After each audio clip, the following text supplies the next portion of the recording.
Tag Show.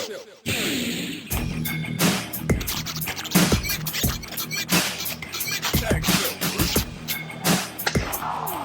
That's gonna leave a mark, Taylor.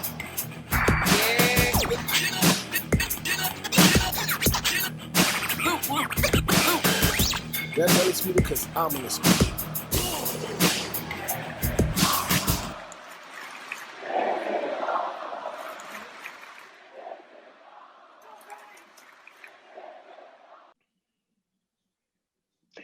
Hey, what's going on, everybody? It's another episode of the Mixed Tag Show with Jenna and Blue, Season 3. we decided to call it Season 3 because we haven't recorded in like months. I don't know why, but we just haven't recorded months. And this upcoming week, right? Smackdown it's the premiere of Smackdown. Typically, this is around the time when shows premiere for their new season. So I think we should do that moving forward. Yeah, definitely. And I agree with that. And also, you know, we're all working hard to make more content. And on my case, I'm running out of like laptops, but you know, I get a new one. And also, and I've been running. And also, you know, New Day rocks. No, you know, also. Oh yeah, I have a baby on the way. Any day now, actually. Any day I now. can get the call right now. Might be right now. This episode might be real short. So. Right. I'll be back. 2 hours later. Right. Continue the episode from the hospital.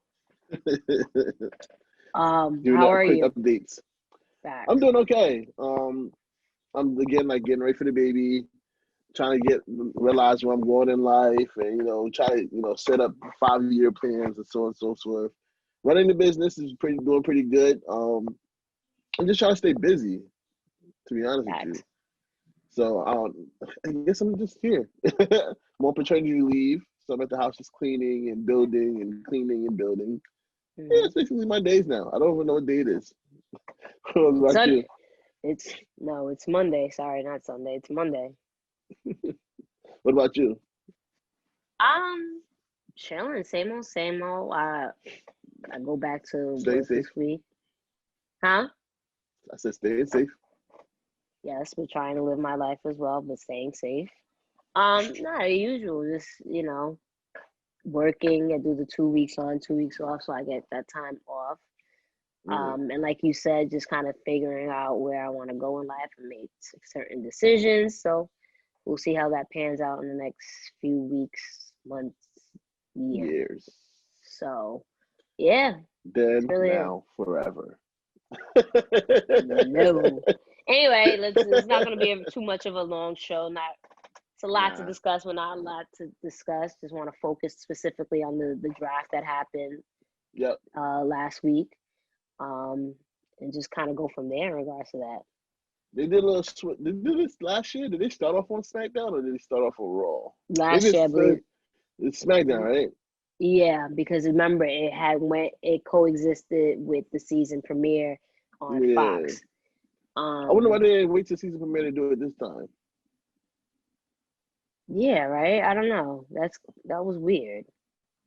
That's one of the things I didn't even put two and two together that they didn't wait for that. But whatever, I feel like when it's draft season, it's like the anticipation. Like it still gets me excited as much as wrestling tends to lack and the ratings dip. I still get excited because it's kind of like it's a reset button for everybody, and maybe we'll get better matchups and better storylines when we see different people getting drafted. So. Yeah. But I feel like this draft was the opposite of that. Like, I don't feel like new storylines are coming up. I just feel like storylines are flip-flopped on brands. And, they started a little bit of storyline here. It's going to continue here. And it's like, for one thing, like, why did they get rid of the War Room? I thought that was a pretty dope concept when, you had 2 different brands. Like, looked like they were in the office trying to figure out who they wanted to draft. There were trades. You know what I'm saying?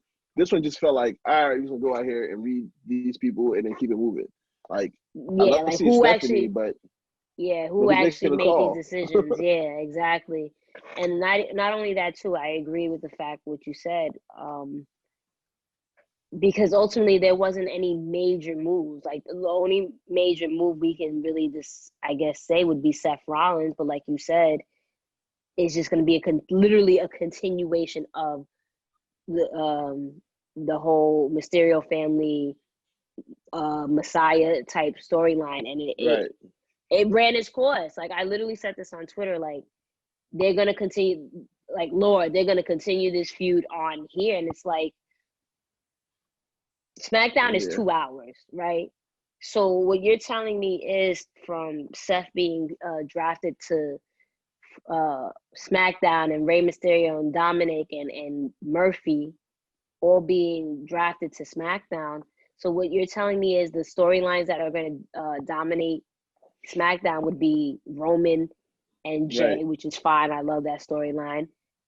Sasha and Bailey, which is also fine. I love that storyline. But now this storyline, which has ran its course since the summertime. So now, again, this is a 2-hour show, obviously with commercials, so it's even less than 2 hours. Right. What else is going to be featured, shown on there, featured on there? So that kind of irked me. And I agree with that. And honestly, I don't even think, as much as I love Sasha and Bailey, I don't give them enough credit to even give Sasha and Bailey the time they deserve. I feel like it's only like 1 hour of Seth Rollins and then an hour of Roman Reigns. As much as I made a compliment and nobody realized I gave Roman Reigns a compliment. As much as I've enjoyed this storyline, you're taking away from everybody else. Like, like I don't see like not in terms of like Roman Reigns. Like I'm talking about in terms of like you having 2 hours and you pick up 2 major storylines. And we already have 2 major storylines, so somebody's gonna lack. It's not gonna be Roman's storyline. So it's like now you're telling your hand. And then 2, I don't like this whole rushing of going to Hell in a Cell. Like, granted, I'm gonna watch it. I'm gonna love the match, but the concept itself is just rushed in my opinion. For who? Sasha and Bailey? Yeah, the Sasha Bailey storyline. Like that is just rushed to me. Well, we'll get into that a little bit later, just because I feel like that deserves actually some time for us to discuss. Right. You already gotten SmackDown has given you kind of their formula for the past few weeks, and that's been working for them. It's crazy to say that 2 million viewers is successful when it literally keeps dropping 6, 5, and then you know what I mean. But here we are. Obviously, we see SmackDown is performing better on a Friday night, which is crazy, than Raw is. But you see the formula they've been putting out. It's kind of like it's Roman. It's either going to be Roman and Jay will start off the show, and then you have like, spread in there, maybe sprinkles here and there with Biggie, maybe Lucha House Party, maybe the Intercontinental Championship, like that. And then, at 9 o'clock, Sasha and Bailey are going to come on, and that's what's worked for them. But I don't think those 2 storylines are going to take from time from others. It's the fact that, in my opinion, you're bringing this storyline of the Mysterio family and Seth to this. Like it was cool when it started. The matches were cool, whatever, but it's old. It's old, and it's like WWE like doesn't know like how to like build feuds, because then it's done prematurely and then it stops, or they build a feud that maybe that got good attention. Okay, now let's like run it off the train tracks, and it's like there's never a common medium. Leave it a higher moment, like. And that's it. Like honestly, that should have ended when I think it was at SummerSlam, if I'm not mistaken, or maybe even whatever the pay-per-view was after SmackDown. I mean, SummerSlam, was it Clash of Champions? No, it was What was Payback? Yeah, that should have been the end of it, but you're still going. It just is lazy writing. Like you have nothing better else to do. Like I know we were tired of Seth at one point in regards to being in the Universal title picture. He hasn't been in it now. He's a main eventer, right? So now it's time to the mid card. It was cool, but now it's time to move on to different feuds and establish him to what we know him for, basically, in my opinion. Yeah, another big trade I think that we should look at. Well, I guess it was made official was Mandy Rose staying there. The Hurt Business is staying there. But then they got Naomi on Raw, and MVP Jay, kind of like, yeah. MVP kind of like teased like, maybe it's time to add a woman. Now I'm intrigued because it's like Jay is still on SmackDown right now, but where's Jimmy? Jimmy is obviously like these are the questions that have to be asked because Jimmy is obviously in a tag team with Jay, but Jimmy is also married to Naomi. So that's why I'm very confused as to why. What was WWE's mindset in regards to doing that? Because go ahead. I think it's more so like they're settled in the Thunderdome for a while. That's how I look at it because think about it, like everything is done in one facility at this point, basically. So I'm starting to think that he's looking at it like, all right, at this point it doesn't even matter. They're not breaking up any couples anymore because everybody's basically traveling there and then going back home. So no matter how you book it, they're going back home to their spouses anyway.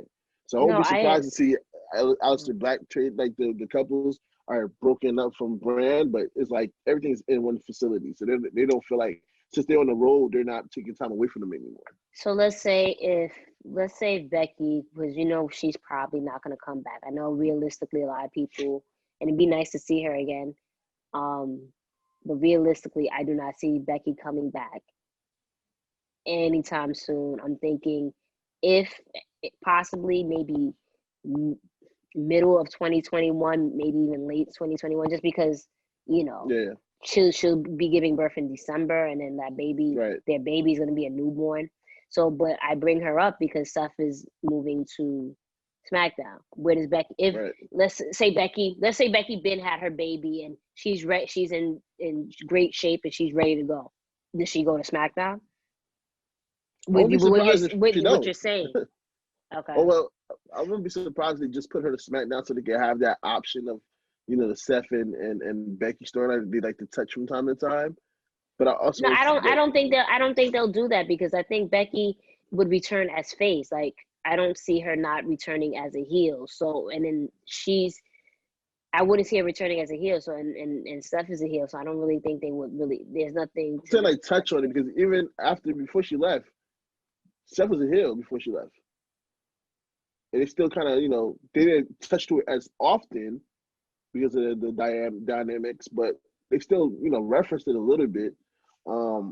But of course, that's also towards the end when she was, I guess, probably found out already and wasn't on TV as much. Yeah, they only referenced it like after the whole couple tag team thing they did last year. They kind of really separated the whole Becky and Seth thing. Like not separated, but they didn't really touch on it until she left, and then he came back like all disgruntled, and they never really even explained what was the situation. They just say, "Oh, congratulations, man," and that's when he flipped. But they literally never it was out of sight, out of mind. So I really don't think.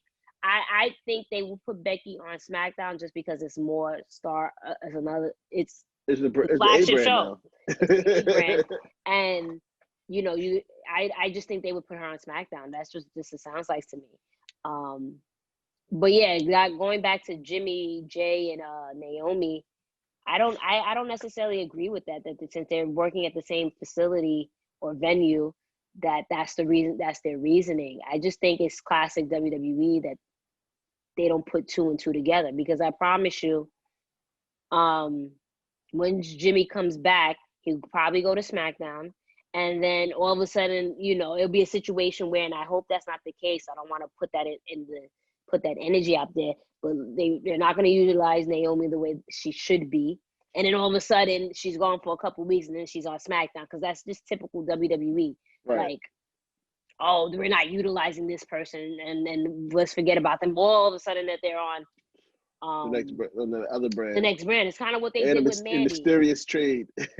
Mysterious not trade. Even that it was a mysterious trade because when you think about it, right? Mandy and Dana Brooke went over to Raw, but it wasn't a trade. Like it was like they didn't even say, like they might have said it was a trade, but they didn't even say, oh, for future considerations or whatever. They didn't say none of that. They just brought her there.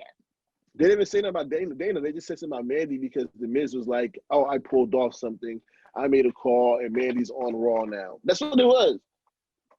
Like, That was So it's just that's the annoying thing about Who did you WWE. call? Like, there's never any explanation. Like, and it's like insulting the intelligence of your viewers. That's why I don't want to say that's the reason why people don't watch, but that's probably one of the reasons why people are over it, because the it's so ambiguous with their rules, and when they want to bring something in and then they don't bring it in, and this, that, and the third, it's just like, yeah, you know. So I don't know. That's gonna be weird. We brought up the Hurt Business. That might be a good look for Naomi. It could be. It could be a whole change and put it in the right spotlight. The Hurt Business has been the Hurt Business has been basically dominating Raw at this point, with all their segments and Retribution. Like, yo, did you see that? Did you see that coming with Ali? No, like... but I'm happy for him, you know, and I hope that they because I wasn't really happy. I didn't really care for Retribution, especially with the names that they were giving somebody like Mia Yim and all these people. But Jack or something like that. Yeah, like, but I like this for Ali, because that man has really been like, as soon as he came onto like the main roster, he's impressed so many people. He's a straight up dude, like even outside of the whole wrestling thing. Yeah. And so I like that he'll have like some type of focus in direction, moving in direction. So hopefully that'll be a good look. In regards to Naomi and Her Business, that may be a good look, but I do like the Feel the Glow gimmick. I think she really owned it, and that's just her, you know, and her personality. I mean, she can still do it. Not as a heel. She can do it in gold. She can do it in gold. You never know. Make it work. Anyway, how did you feel about Drew McIntyre being the first overall pick? That didn't make any sense. Like, Drew's been, I feel like this reign's been like, okay. Like, it's just there. Nothing against Drew. I felt the same way when he was NXT champion. It was just like, all right. But when Andrade won, it felt like something big for Andrade. You know what I'm saying? Like, it felt like, I don't know. I guess I'm not bought in when it comes to Drew. I just feel like, to me, just the champions in general, right? In a draft, I feel like either the champions are untouchable or like, let's reset the titles, because it would only make sense that you are going to, you know, draft your champion, right? Right now, the only champion that's not been drafted is Bayley, if I'm not mistaken. And she's gonna be in the Street Profits. Yeah, but now, and we already know. Yeah, like, again, it goes back to what I was saying before with WWE. Like, they pick and choose when they want to make sense, because at the end of the day, your champions are gonna you should stay on that specific brand, unless you decide, you know what, there's gonna be a title match. So if Roman, let's say, had a random match with, I don't know, someone that same day and then lost, right? That's what I'm saying. That happened to New Day, right? Then exactly. Then, well, no, not even what happened to New Day. What I'm saying, if Roman had a match, lost his title, then it's fair game on whatever brand you can go to. But, you know, it just, I don't know. And I guess maybe it makes sense. It makes sense. Drew was the first one to go because, I mean, he's the WWE champion. And I guess I don't know. Like, I agree with what you're saying. Like, I don't hate Drew. I think he's a great talent, and his face turn has definitely been much better than his heel run. But there's something that I feel that's not connecting for me personally. So I'm like, Drew McIntyre of all people is the first overall pick. Yeah. The reason why I said I brought up the New Day was because it was like, I felt like it should have been like, yo, the title stay here. And then have different title matches, right? So, for instance, I don't know if you want to touch this now with the whole New Day thing, or you want to hold up. You can talk about it. So, like, you see how the New Day won the tag team titles. It would have been like, all right, the New Day is here at Smackdown. And then so you had, you know, Big Eagle for the IC title, but didn't win the IC title. So it was like, all right, now you're up for grabs because you don't have a title to keep you here at Smackdown. You know what I'm saying? Like, that'd draw a lot of attention. Like, oh, it's not Xavier Woods and Kofi won the title. What's to have with Big E? His matches later on tonight. You know what I'm saying? Like that could have drawn in more like, oh shit, he got to win. And then that swerve in. That should have been dope. I mean, it was a swerve regardless because I mean for years we've seen like in regards to just New Day, that they were adamant about not wanting to be broken up, and that how they felt if that was to ever happen, what they would do. Like, these are all the different things that we've heard over the past year. So for them, which is funny, a lot of people felt that they were going to break them up that night, and I forgot the reasoning why. I might have missed it on the show, but like, they was like, damn, they're going to break them up, aren't they? Maybe I felt that. You know why? Because Xavier came back? No. When Xavier and Kofi came back and they were excited being back, you could tell something was off with Big E. Like, Big E didn't show that excitement that he usually shows with them. I get it. He might have been, you know, selling like he came from the match, whatever the case may be. There was just something about them three to be together. It didn't feel like they were organically happy to be together. So you feel that it was like since they knew what was gonna happen, he was kind of like he couldn't really show that emotion. Like, enjoy it, show that emotion that he's happy for them to be back. Because for the moment they saw Big E and like how everybody was excited, everybody was like, yo, he's kind of off-standish. I don't know if you could look at Twitter and you see like Big E, you could tell like he was just like kind of off-standard, and it was just like, all right, something's gonna happen. But I kind of forgot about it. So when the draft was happening, I'm like, oh shit, they doing this for real. And it's just like, and to hear Xavier say Big E name, kind of got emotional. Yeah, no, it's truly an end of an era, and I don't understand it. I mean, it wasn't a situation. New Day is one of those rare acts, and it took me a long time to get on board. Did. You know, I think I got on board finally I think 2 years ago, I think it was. I don't know, but it just to see, like, they're one of the rare acts in WWE that wasn't old. Like, you know how we get tired of certain people being a face and then some people being a heel. I'm about to say that. They need to change.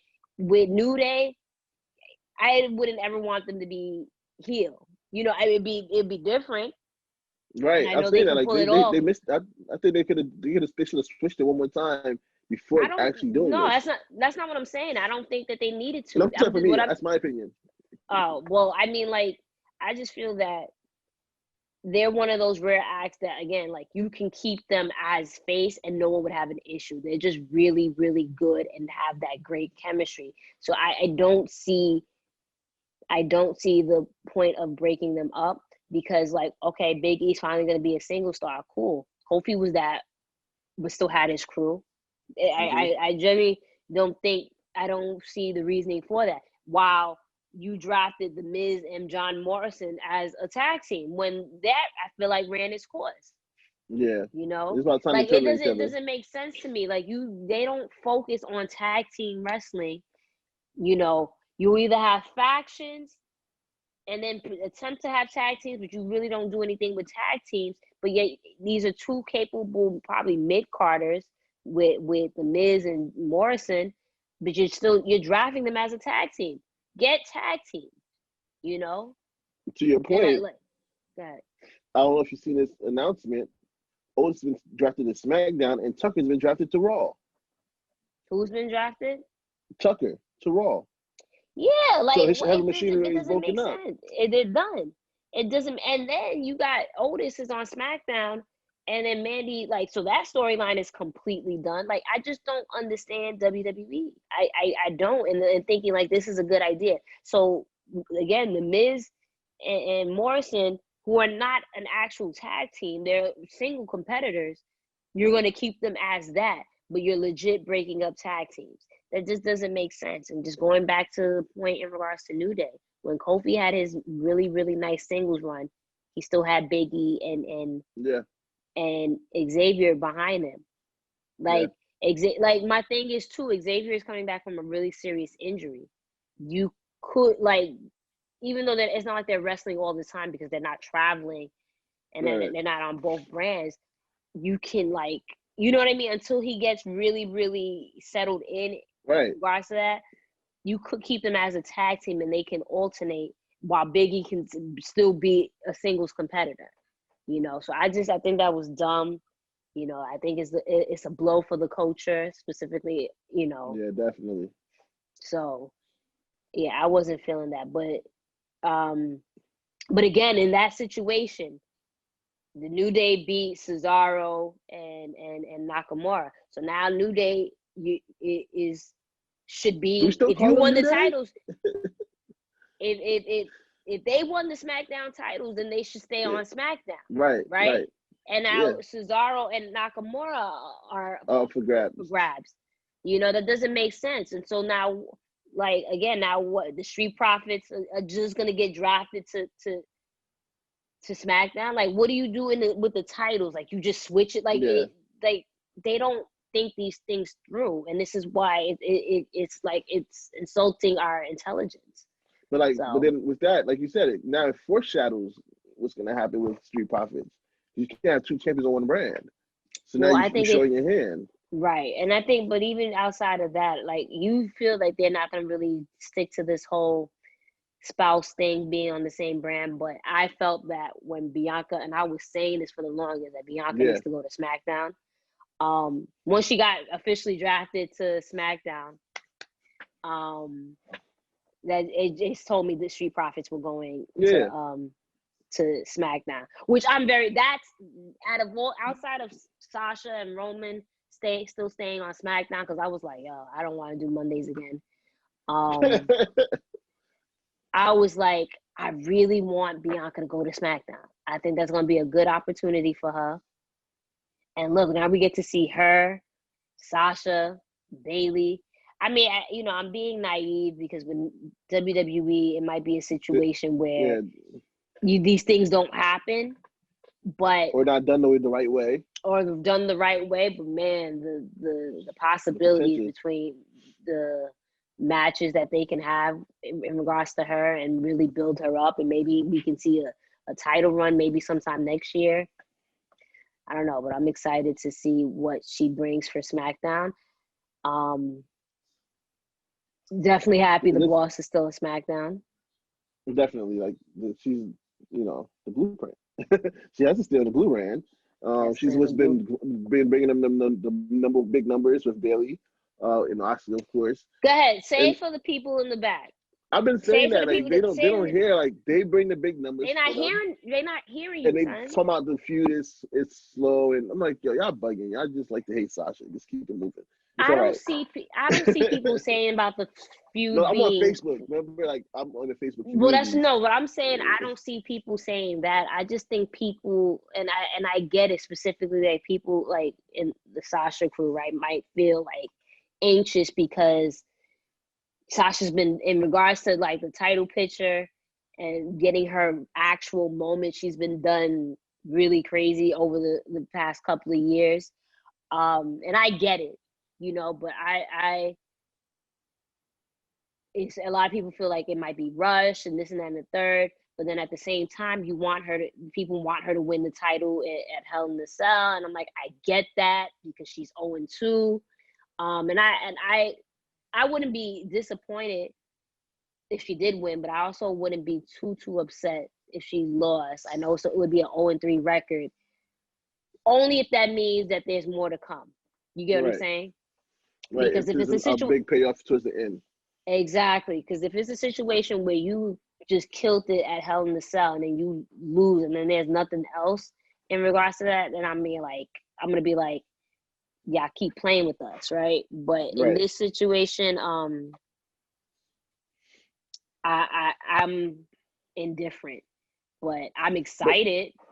What? The only thing that's holding me back is that SmackDown didn't really draft too many women.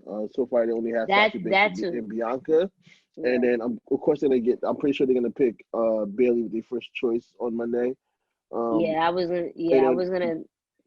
But then who else do you bring in? You gotta bring Natalya and Lana over. Well, you didn't let me finish my point. I'm over here still talking about Sasha and Bayley, because I'm just saying, like, just the potential. You cut me off. But it's still about, I'm talking about in terms of, like, with Sasha and Bayley, right? After they do what they do, and if it's gonna be a payoff, that you have to go back around to get to it. Who are they gonna go back around to? Because the tag team champions, like, it's like there's not enough women on the SmackDown roster right now. I don't know. That was amazing. That was something that really stood out. Yeah, that stood out to me a lot. Maybe Mickie James, since she's one of the free agents. I was saying I feel like Zelina's gonna go to SmackDown, specifically since they separated her from Andrade and Angel Garza. I feel that, and then they tried her with Asuka, and she did pretty well against Asuka, like both matches. Yeah. You know, and I think she's capable of a lot more, specifically if she gets the opportunity to fight more often. I can see her definitely being on SmackDown, so that might be someone. But let's keep it 100, right? And I hate to say this, but as much as I love Sasha, as much as I love Bayley, they're gonna find a way to just focus on those two. Like, you know, it sucks with the women's division, but it's just common. It's common with WWE. Unless you're a 4-horsewoman, you really don't get that time. Going back to what I was saying, well, not even Asuka, because look, she went from having just now getting love. No, not even that. No, not even because look, she had that nice program with Sasha and Bayley or whatever, and then all of a sudden Zelina was thrown to her. Zelina, this is not any shade to Zelina, but they didn't even build anything up for them. Like, it was literally, she came out of nowhere, and then they had the match, and it was like, even, you know, Asuka wasn't even tweeting or trolling or anything in regards to their matches. So, like I said, like, unless you're a 4-horsewoman, you really don't get the time of day, and that's true. But going back to what I was saying, in regards to Sasha and Bayley's match, I'm excited for them. I think that's going to be I think it's going to be a really good match at Hell in a Cell. The taste that we got on SmackDown was crazy. Like, it was literally for a minute or two, but I was just like, you know, it's everything that I always say in regards to Sasha. Like, yo, I don't know if it's because it was a couple of weeks or that she hadn't wrestled, but I'm like, it was just, her moves were crisp, like, you know, her reversals and everything. And I was like, damn. So, and Bayley, you know, is playing the great heel. That chemistry. Yeah, it's that chemistry, and this is not to take away from Bayley, but it's just something about Sasha. Like, again, like, those moves were crisp. Like, I even had one of my friends text me like, yeah, she's had really great matches this year, but he's like, damn, I haven't seen her really be that smooth in the ring in a minute. And the last time that really, like, triggered something like, damn, she's smooth as fuck, was when the Clash of Champions match against Becky last year. When she made that comeback. So it could be that rest, you know, it could be that rest and that, like, new storyline, you know, that adrenaline. But yeah, I'm excited for that match. I don't know. We'll see what's to come with that. But I don't know. Is there any other women that you can really think of? To come to SmackDown, Carmella, they usually practice Carmella. Carmella can stay in that SmackDown. She's just one of those, when it's all said and done, she's a SmackDown girl. Yeah. She hasn't switched brands. You know what else that bothered me about this whole draft thing? That they didn't include NXT. NXT, yeah. This would have been a perfect time to do some remixing. As we've seen, Ember Moon went back to NXT, which is a pretty dope move. But then again, it cripples the main roster's division. Like, you're already lack in this department, and you're sending people back or putting people back into NXT when you need people on the main roster. Like, this would have been the perfect time to do a redraft for all 3 brands. And you can just extend it for 3 days. You're going to start on NXT, go to SmackDown, and then finish off on Raw if that's how you wanted to do it. But I guess you wanted to kick it off on Raw. On SmackDown. Whatever way, NXT should have been a part of this. And you missed out on the opportunity to boost up a lot of your divisions that's lacking. The tag team division is lacking. The women's division is lacking. To be honest with you, the main card, like the main eventers, it's kind of lacking. I can't really say for NXT could have gave you some tag teams, because I think they're lacking with tag teams too. But this would have been a perfect opportunity to call up Candice LeRae, Johnny Gargano, Undisputed, you know, Adam Cole and Undisputed. Like, there was just so many different opportunities that and listen, we're jumping the gun because there's still this Raw coming up that a lot of these things can be answered. But going back to the women's division, it's like, Okay, Shayna and Nia, they're not an actual tag team, but they're holding the tag team titles.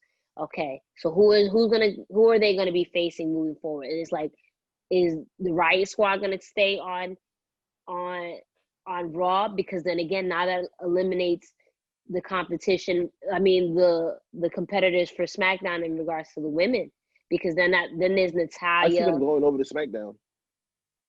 Yeah. Okay. So if they go to SmackDown, who are they facing as a tag team? Because you broke up Sasha and Bailey, Nikki and Alexa.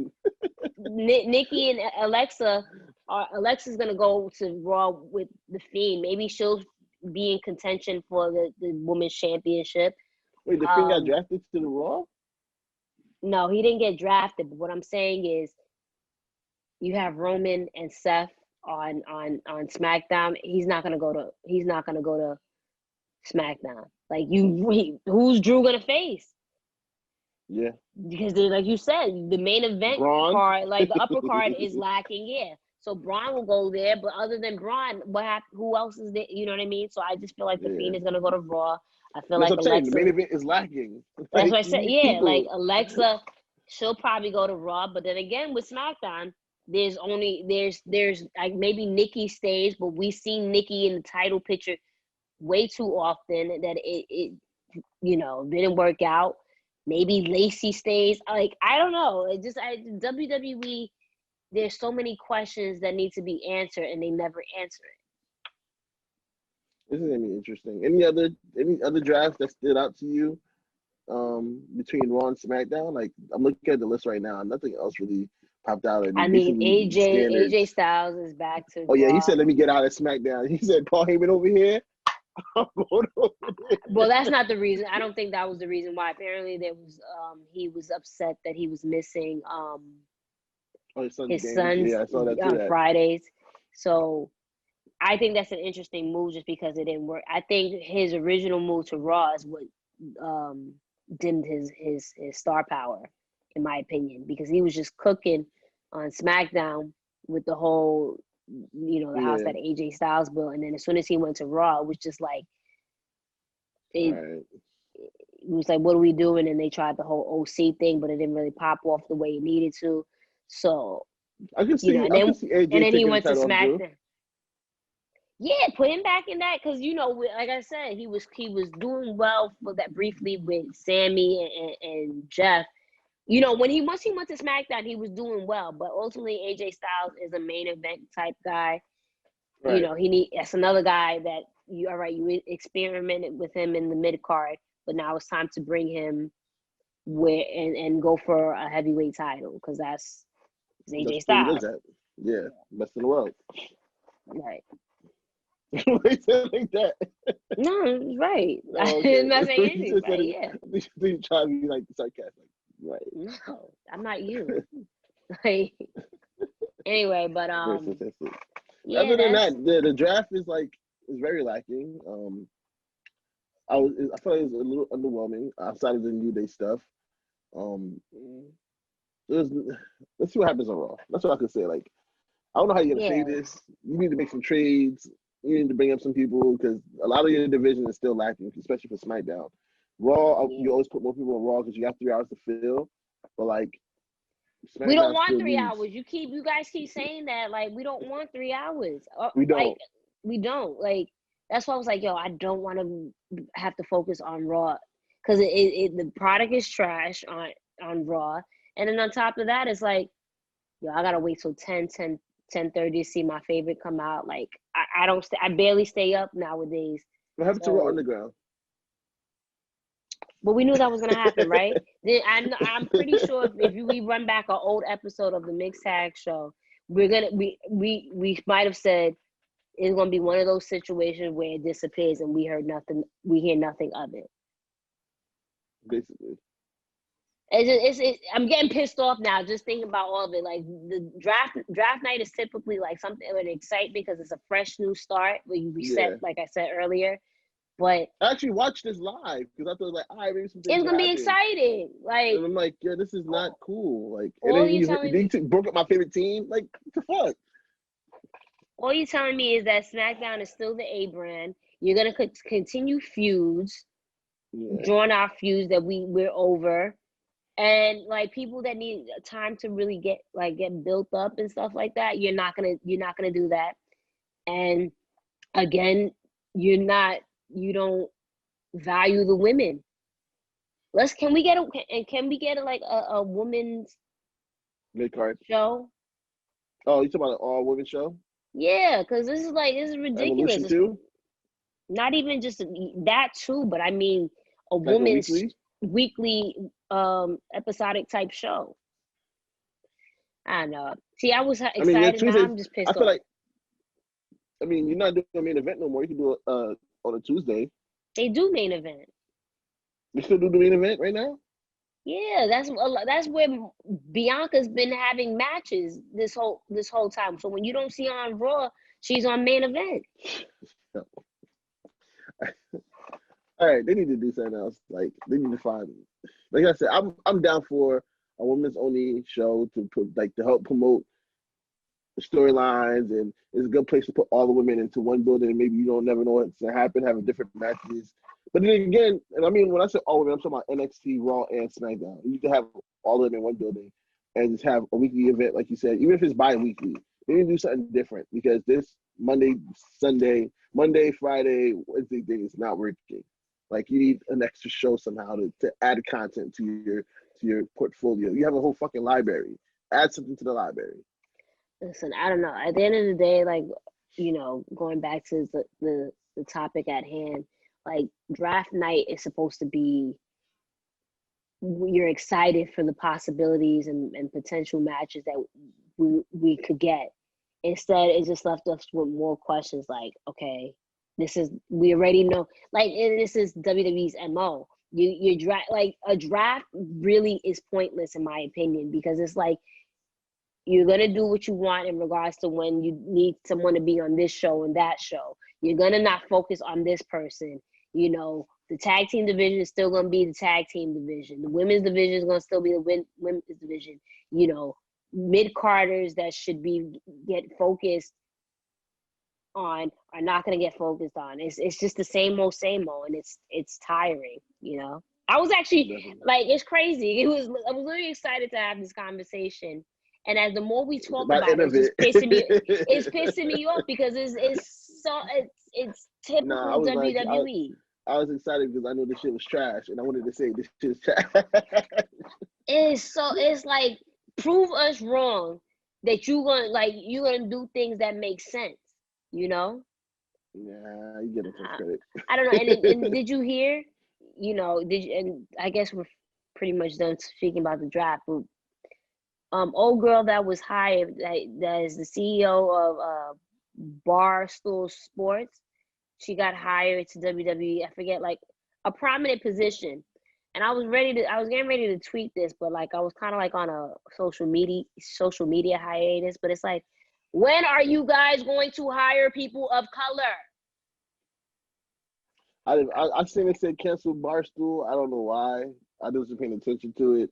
I don't know. I don't know the controversy around that. My thing, what I was focused on, where are the people of color? I don't know. I posted a question on Twitter. Nobody really responded because I'm not a favorite. They don't respond to me. But I say a lot of stuff that makes sense. Like, I think it's about time that we might have to do a all black wrestling news reporting journalist kind of thing, because I feel like a lot of times we get left out of the conversation because we give power to the wrong people, and those people are not us. And at the end of the day, we just got to build our own. That's been our model, right? Build our own, and it's just like, there's this play in this wrestling community. We just have to build our own. That's not a bad idea, but we can do that all we want. I mean, we have, there's multiple podcasters that are black owned or black run, right? But black ran, but it's like, that still doesn't change the fact that when I look at WWE, it's still the same thing. And I don't mean to go off topic because this is specifically more so about the the draft, but it goes down to just representation. Maybe if you had better representation, and the reason why I brought up the signing of that girl from Barstool Sports is because they want to focus on, I think they want to build up that 18 to 34 demographic, if I'm not mistaken. That was one of the reasons why. And I'm like, yo, y'all want representation. I mean, you want your numbers to reflect and be better with certain groups, but you guys don't take everything into consideration. Like, I'm sure like you have a lot of people of color that watches your product, right? Yeah. You know, you hire the same old, out of touch people. And to be honest with you, not to give this guy a lot of stain because he's part of the problem, but Dave Meltzer kind of called out somebody that tried to say Jim Cornette should get a position with AEW if he would just shut up. And he's like, how about you just hire somebody that's not out of touch, that's plugged into the product, and start giving the same old people the same positions? Like, which is crazy because that's the pot calling kettle black, because he's one of the most out of touch people ever. But when it comes to this, but yeah, you know, like, and then stop like hiring the same old people over and over again. Give other people opportunities. Like, I hate that notion of, yo, because you're not in the business and you grew up in the, so you're not what? letting us in the business.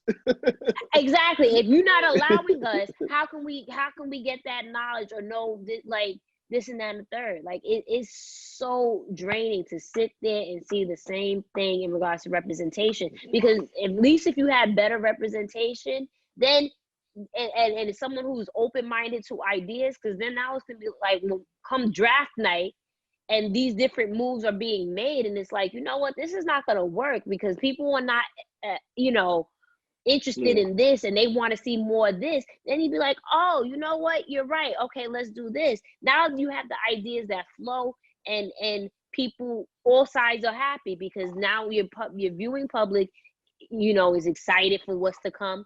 And you're excited and motivated to give a better product. Like, all that goes hand in hand. But I don't know, whatever. That's our show. Was there anything else that, you know? No. Okay. We'll catch everything else up, like, I guess, in other episodes. That's our show.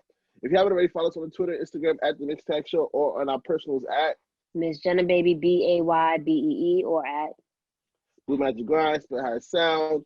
Please make sure you subscribe as we start this new season. We'll be doing some giveaways, and we're gonna be working on, you know, giving y'all the content that y'all deserve. Anything else? And on that note, that's it. Peace.